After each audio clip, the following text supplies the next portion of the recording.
Chapter 4. Assuming you're ready to do another one. Yeah, let's go. Let's keep rolling. Might as well.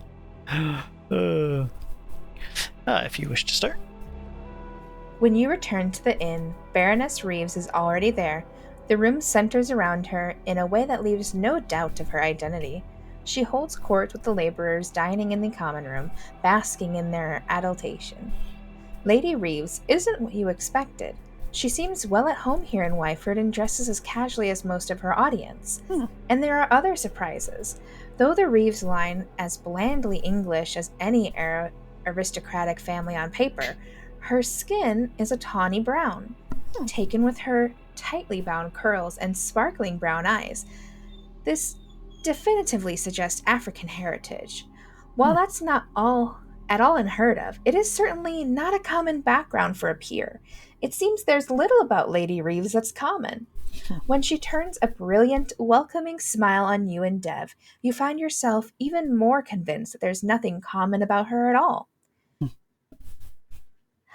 And you must be the new friends Oriana told me of, she says, her cheerful voice carrying above the crowd. Come, join us. We get so few travelers here, most of the time, and I hear that you've quite the journey. I'm afraid this is no setting for proper introductions, but perhaps we can muddle through. Here's your one chance at a first impression. It's supposed to be 5. If somebody wants 5, just let me know. A bit of flirtation goes a long way. 2 is caution seems warranted. And she's a baroness, formality is required. Friendly, polite chatter is the way to go. I don't trust her. I'm not going to pretend to like her. I would have probably dismissed 5 anyway, personally. Flirtation goes a long way. Caution seems warranted. Baroness, formalities. This one.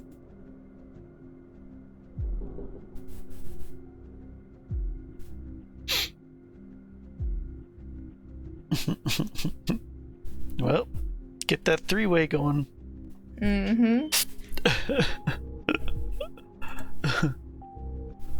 Alright, the dice say, what is it, 1, 3, and 4? Yeah.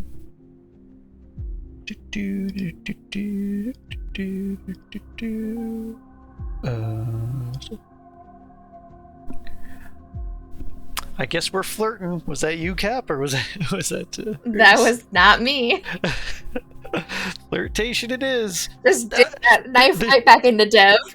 I was gonna say, this is actually, like, I'm kind of happy about this. I probably wouldn't choose it myself, but I'm happy because it's just gonna, like, put Dev, like, hey, you're over there. Stay over there. Knife right You're in through your the zone. chest. You're in your friend zone. You stay the frick in there. And meanwhile, perhaps we'll get further. That's hilarious. Mr. Friedman, you say, by way of introduction. You give Lady Reeves your best smile and take her hand. I've heard tell of your beauty, but the reality of you is far more impressive, my lady. You say, brushing your lips to her knuckles. You judged her correctly. She smiles and gives you a second, lingering look. Are you trying to charm me? She asks, eyes sparkling. I do welcome the attempt. And who is this fine gentleman? She turns her attention to Dev. My assistant, Mr. Skidar. A pleasure to meet you, Lady Reeves. Dev bows, doing his best not to seem awkward while trying to hide his injured hand. Ha ha ha, dummy. And you as well, my good man. Please, both of you, call me Sophia. We don't hew to formality here among friends. She turns to the proprietress, who waits anxiously nearby. Mrs. Harding, bring our guest some wine, from my stores if you will. Sorry. Yeah. Lady Reeves looks back to the two of you, nodding with approval as you settle into your seats. Now, I was just telling these lovely people a tale of adventurous knights and daring ladies, which I believe they enjoyed, did you not? She turns to his adoring crowd. Some nod, some laugh and cheer, and some sit back and watch.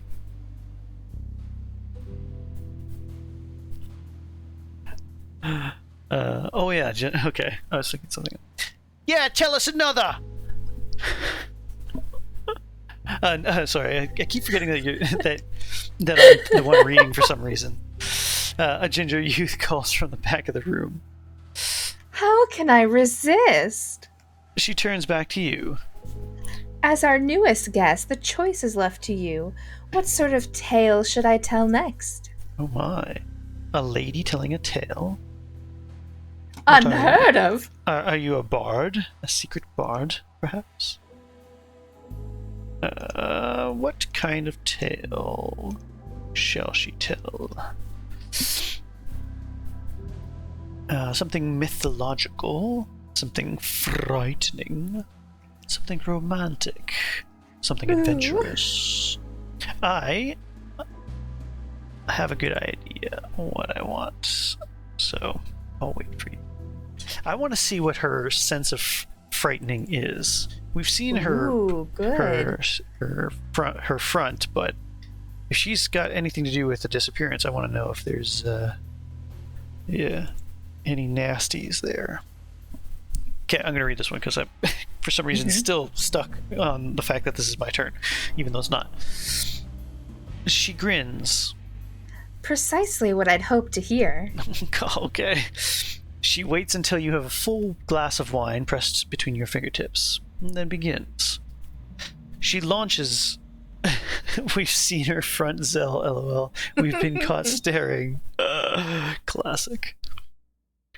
She launches into the story of a clever young man who was trapped in a crumbling castle with a vicious beast. The beast prowled the halls, terrorizing him. It had teeth like sabers and claws that could rend and tear. He would hear the sound of those claws clicking against the stone and find somewhere to hide. A cupboard, perhaps, where he'd hold his breath and listen as the beast sniffed carefully around the place he had just been and growled in hungry frustration. One day, the beast was silent. He took his chance. As he reached the door, however, he heard a quiet whimper. Against his better judgment, he followed the sound until he found the beast trapped beneath a column that had collapsed and broken in 3. Its great black eyes were clouded with pain, and when he approached, it found the strength only to lift its head and huff one deep, pained breath before falling back to the ground. Seeing this, he screwed up every bit of his courage. He pushed the stone free, and the beast could breathe easily once more. He pushed the second stone free, and its tail flicked in agitation. Its teeth gnashed. Lady Reeves breaks from the story there, pausing to taste her wine. I think this is going to be like the frog and the snake story. I was thinking that too. Something like that. If you want to continue. She lingers on her drink with true satisfaction, watching you over her glass. This story reminds you of the ones Kent used to tell you, from the languid cadence to the obvious metaphors. Does Reeves fancy the role of beauty or the beast? The intent with which she watches you suggests she wants you to take something from this. She returns to the tale with the hero of a claw's length from certain death. Next, he considered the third stone, the one that kept the beast pinned, and he hesitated. He knew that if he moved the last piece, the beast would be free and he wouldn't be able to get away before it would devour him. If he fled, the beast would most likely starve and die. It had never harmed him, but it was certain he had always been biding its time. Lady Reeves pauses again and looks at you expectantly. So what do you do? It seems you're the beauty. The beast, on the other hand. Well, I know what I would do, but I guess I'll let. I wasn't going to do a vote for this one, but I'm curious to know which one Cap would choose, and anybody else in the audience. Oh,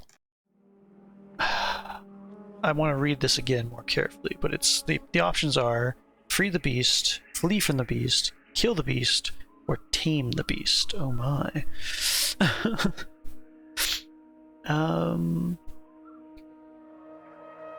Okay. The answer I chose is not what I would have expected the story to turn out, but I'm curious to see how it does affect the story.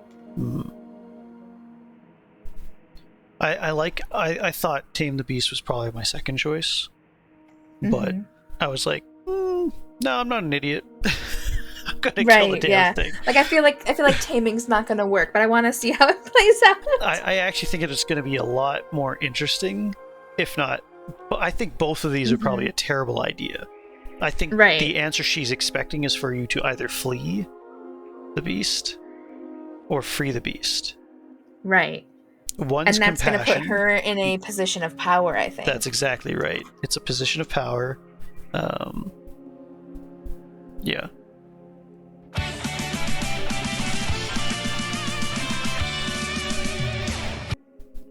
Welcome, Kujokiwami. Hopefully I said that right. If I didn't, let me know. Thanks for the follow. It's super cool. Cujo? Is that what we're going with? Okay, I'm okay with Cujo. Let's see if we can tame the beast indeed. Do we think we can contend with this one? Yeah. So, you considered it too? Reeves goes silent, lost in thought and nursing her drink. Dev nudges you with his foot, but this doesn't seem like a good time to interrupt. Finally, the Baroness finishes the story. The beast remained trapped, but the young man brought it food and taught it to eat from his hand. He brought it water, too, until it was completely under his spell. Finally, he released the beast, and it was loyal enough to be sent against anyone who wronged its master, to rend and tear them limb from limb at his command. The room still hangs on Lady Reeves' every word when she looks to you. What do you think, friend? Did you find that tale appropriately thrilling?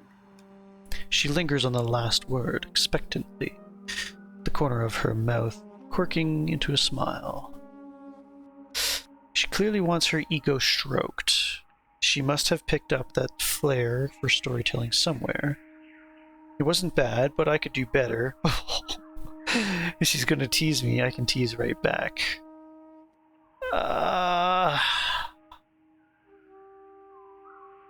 What would this character do you think? I mean, we did flirt with her already. Maybe we should tease a bit now. I kind of like, that's kind of what I was thinking too. I'm not into the ego stroking. I think that's like silly, personally. Information's not bad, so number 2 is not bad. Being cocky and telling a storyteller who has an audience that you're better is being an asshole and therefore not a good idea in a social situation. And yeah, teasing, I think, kind of squid pro row kind of thing. Yeah, I think let's go with teasing. I think that's the right one. Let's continue with Cap's sort of line here. If you want. With an easy smile, you tell her that the story was indeed exciting, and that you'd happily spend long hours on such excitement with her. Someone gasps, but it isn't Reeves. She is delighted by your forwardness. Perhaps that can be arranged, she says, her eyes sparkling. Oriana was right. There's something about you. You're different to the other visitors we've had. She speaks as though you're the only person in the room. There's a cough from just beside you, Dev, covering his happiness at your success so far. He taps the side of your foot with his own, a signal for you to press the advantage. I'm pleased to hear you say so. You reply smoothly. I do strive to stand out. Reeves drains another glass of wine, and then her smile wavers. I have been terribly remiss, haven't I? She takes in your outfit and bearing it a glance. You must have some manner of profession, I expect. You assume correctly. What should you reveal? The truth? That you're investigator of the occult? Or something less likely to draw her notice? uh, I think we have to be honest. I think didn't we already tell Oriana, or Oriana already knows? yeah, yes, I think. No, we were kind of more. Yeah, sort of. I think it was like we were. Because we were like hesitant with her, so we gave her the partial truth, right? Yeah. I think other than Bohemian, which I don't really think is. No, we didn't go with that outfit. Yeah, it's not really that kind of personality. Scholar, investigator, 2 or 4 is kind of my idea. Yeah, I was gonna say I think we could pass as a simple simple medium, and I think number 2 might draw more interest, but it also might like make her close up. I'm not quite sure. She has had a lot to drink.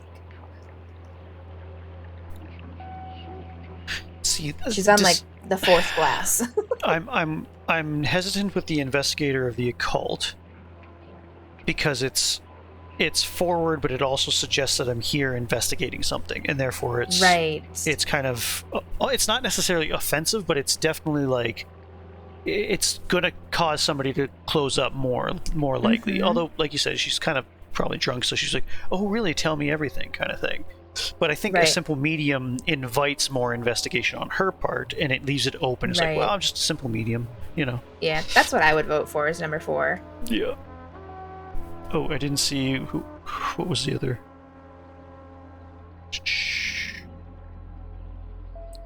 Oh, number 2. Yeah, that's fair. I think 2 is definitely a reasonable choice. It's just in this particular instance, and the thing is if you say a simple medium, it's like being humble, or playing it off as no, right, don't worry about me. You're much more simple medium. Yeah, it's so yeah, okay, let's go for it. I think most people believe that mediums are nothing but charlatans, and the locals gathered in the inn are clearly no exception. But Lady Reeves seems intrigued. How long can the deceased be absent? She asks. Years, you answer honestly. Though they only remain if they have unfinished business, generally, or if something binds them to a place. Lady Reeves leans forward, betraying an interest that's anything but casual. You smell wine on her breath. We must speak of this further, alone. I may have a proposition for you. I don't know if you can help, but you'll be rewarded handsomely for your time either way. I can swear to that. Before you can get deeper into the subject, she turns. Me and Cav are just like, wink, wink, proposition, yeah, is it? Just playing.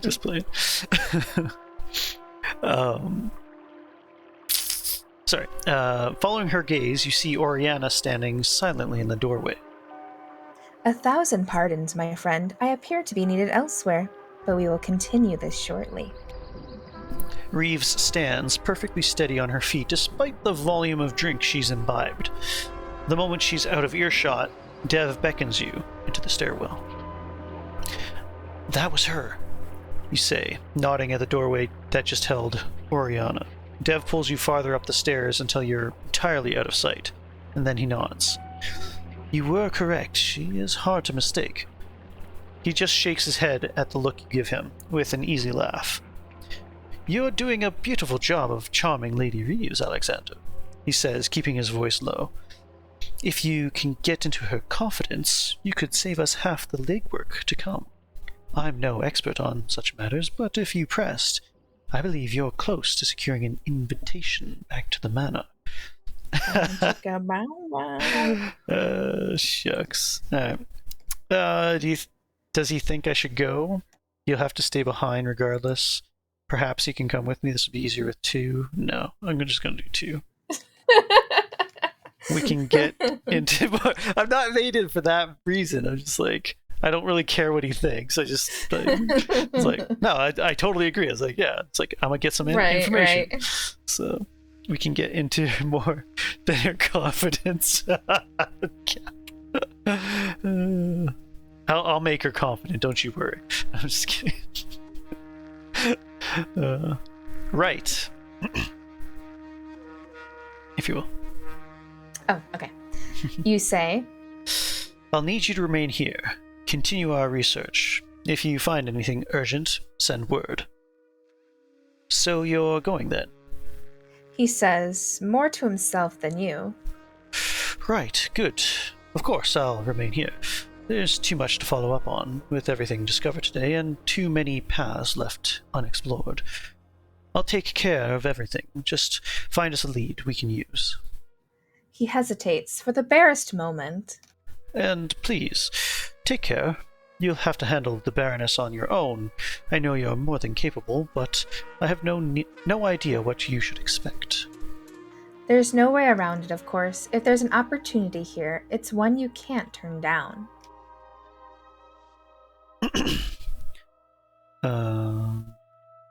Sorry, this one's Alexander, I think. Yeah, I was trying to figure. Oh yeah, that makes sense. I might be as much as a day up there. If the welcome is better than we hope, I'll send word for you to join me. Else I'll meet you back here. If the situation turns hostile, and we cannot remain, I'll do my best to send warning. We'll reunite in Lancaster, leaving word at the train station under the usual aliases. Dev agrees, but he hesitates before returning to the common room. If I hear nothing for 3 days, I'll come find you. He holds up a hand to stave off your objections. Yes, you pay me my wages, but you cannot instruct me to leave you to your death or a fate even worse. If it comes to that, you can terminate my employment once we're safely away. It seems you have no choice in this particular manner. Once he secures your acceptance, Dev slips upstairs to pack up your tools. Nice. I'm free! I'm just kidding. You make it back to your seat moments before food is served, but Lady Reeves doesn't rejoin you. Her servant is gone, and now she's occupied with a farmer, speaking earnestly with her just out of earshot. The man has his hat clutched in his hands, and he looks to the Baroness as though she were the returned savior. When she returns, she stops to snatch up a few small bites of food before professing to be utterly replete. Once her plate is taken, she grins at you conspiratorially. They'll find someone who needs it more than I do, if Mrs. Harding and her pups are already well fed. Turning her gaze on you, she looks you up and down. I expect there's something I can do you for as well, isn't there, Mr. Friedman? Thanks, Cujo, for the hydrate, and Grayce, you can hydrate too, I'm sure. Yes. Communal hydrates. Cap, you can hydrate too. Hydrates all around of hydration. Right. It's like, cheers, hydration. She seems reasonable, so perhaps she'll understand that I need to find Kent. And we'll feel free to vote, Cujo. Yeah, absolutely, 100%. I'm sure we could think of something after a tour of her personal chambers. Just gonna jump on the good foot and do the bad thing. The manor fascinates me in a purely professional capacity, of course. I